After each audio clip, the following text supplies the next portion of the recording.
Gold trusted gold buyers తాకట్టులో ఉన్న బంగారాన్ని విడిపించి ఈ రోజు ఉన్న మార్కెట్ ధరకే కొనబడును. మరిన్ని వివరాలకు సంప్రదించండి 7771077720.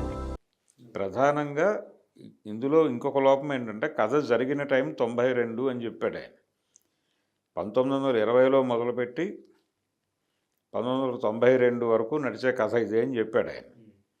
92 ఈయన తీసుకున్నటువంటి జాఫ్నా ఏరియాలో స్మగ్లర్స్ మాత్రమే లేరు. అక్కడ ఆయన చెప్తున్నట్టుగా ఒక గ్యాంగ్స్ ఉన్నాయి. కానీ ఆ గ్యాంగ్స్ ఎల్టీటీఈ లాంటి సంస్థలకి సరెండర్ అయి ఉన్నాయి. అక్కడ వాటి ఆసరాతో ఉన్నాయి. వీటికి ఆసరా కల్పించడం ద్వారా వాళ్ళు ఆయుధాలు ఇవన్నీ ప్రొక్యూర్ చేసుకోగలిగేవాళ్ళు. అంటే డ్రగ్ బిజినెస్ జరిగేది లంక నుంచి భారతదేశానికి, అలాగే అక్రమ ఆయుధాలు వచ్చేవి. వీళ్ళందరినీ ఫెసిలిటేట్ చేయటం ద్వారా వాళ్ళకి రెవెన్యూ వచ్చేది. ఆ రెవెన్యూ సోర్స్ కోసం వీళ్ళందరికీ కొంచెం భరోసా ఇచ్చేవాళ్ళు వాళ్ళు. అది బాలసింగం కావచ్చు, ప్రభాకరన్ కావచ్చు, అసలు వాళ్ళ క్యారెక్టర్లే లేవు సినిమాలో. ఆ ఎలిమెంట్ టోటల్గా తీసేడు. అంటే అక్కడ ఏం మాట్లాడినా తేడా జరిగేది. అందుకని ఆ కన్ఫ్యూజన్ ఎందుకు అనుకున్నప్పుడు అసలు శ్రీలంకే ఎందుకు వెళ్ళాలి మీరు, ఎందుకు ఆ కాన్ఫ్లిక్ట్లోకి వెళ్ళాలి, ఆ ఏరియాకి చూపించలేదని మాలాంటి వాళ్ళు అంటారు. ఇప్పుడు అదే టైం 92 ఆ టైంలోనే రాజీవ్ గాంధీ గారి హత్య జరిగింది. ఈ హత్యకు ఒక నేపథ్యం ఉంది. ఐపీకేఎఫ్ అని ఇక్కడ నుంచి ఒక ఆపరేషన్ జరిగింది. ఇండియన్ పీస్ కీపింగ్ ఫోర్స్ వెళ్ళి అక్కడ తమిళుల మీద దాడి చేసింది. దానికి ప్రతీకారంగానే రాజీవ్ గాంధీ హత్య జరిగింది. ఐపీకేఎఫ్ లాంటి మిషన్లో విజయ్ దేవరకొండ అనే క్యారెక్టర్ ఇక్కడి నుంచి వెడుతుంది. అంతకు మించి ఇండియన్ గవర్నమెంట్కి శ్రీలంక వెళ్ళి దౌత్యం కాదు సారీ ఈ స్పై మిషన్ ఆపరేషన్ చేయాల్సినటువంటి అవసరం ఏముంది? అదొక డొల్ల సినిమాలో. ఆ లేయర్ ఇన్ టోటల్ డొల్ల. ఇలాంటి గందరగోళాలు చాలా వచ్చేసినాయి మీరు ఎప్పుడైతే లంక అనుకున్నారో. అందుకని అనేక గందరగోళాల మధ్య సినిమా నడిచింది. అంటే స్క్రిప్ట్కు సంబంధించి ప్రాపర్ పని జరగల. ఈ లోపాలన్నీ తెర మీద కనిపిస్తూ ఉంటాయి ప్రేక్షకులకి. అంటే కొద్దో గొప్ప చరిత్ర తెలుసు ప్రజలకి. ఇప్పుడు ఆ రోజుల్లో జ్వాలా సింహాసనం అని ఒక నవల వచ్చింది. ఈ శ్రీలంకలో తమిళ్ మూమెంట్, తమిళ్ ఈలం అనేటువంటి స్ట్రగుల్ ఎవరు మొదలుపెట్టారు, ఎలా నడిచింది, ఎన్ని గ్రూపులు వచ్చినాయి, దానిలో ఎవరెవరి ప్రోగ్రామ్ ఏమిటి, ఎవరు ఏం చేస్తున్నారు, ఇవన్నీ ఉంటాయి నవల్లో. ఇవన్నీ చదివేసి ఉన్నారు ఇక్కడ ప్రజలు. వీళ్ళని తీసుకెళ్ళి మీరు శ్రీలంకలో కొత్త ప్రపంచం, కొత్త కథ ఏదో చెప్తున్నామంటే ఎలా కుదురుతుంది? అలా రకరకాల కారణంగా ఇది ఆడియన్స్కి జీర్ణం కాని కథగానే మిగిలిపోయింది.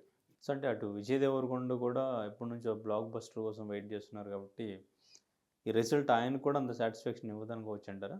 ఎందుకంటే పాన్ ఇండియా మార్కెట్ తను కష్టపడ్డాడు, నమ్మాడు ప్రాజెక్ట్ని, కష్టపడ్డాడు, మంచి పెర్ఫార్మెన్స్ ఇచ్చాడు, బాగుంది. అంటే నటీనటుల వైపు నుంచి ఎవరి గురించి వంకబెట్టక్కర్లేదు, ప్రతి ఒక్కరూ బాగా చేశారు. సత్యదేవ్ తనకిచ్చిన క్యారెక్టర్ బాగా చేశాడు. అయితే సత్యదేవ్ క్యారెక్టర్ని దాని మీద ఒక డైలాగ్ ఉంటుంది. భాగ్యశ్రీ క్యారెక్టర్తో ఒక డైలాగ్ చెప్పించారు.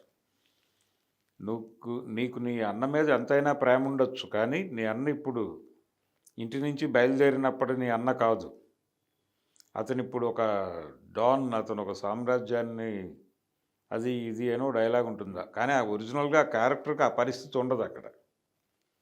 అతను ఆ గ్యాంగులో అంటే ఆ తెగ గురువుకి సరెండర్ అయి ఉంటాడు.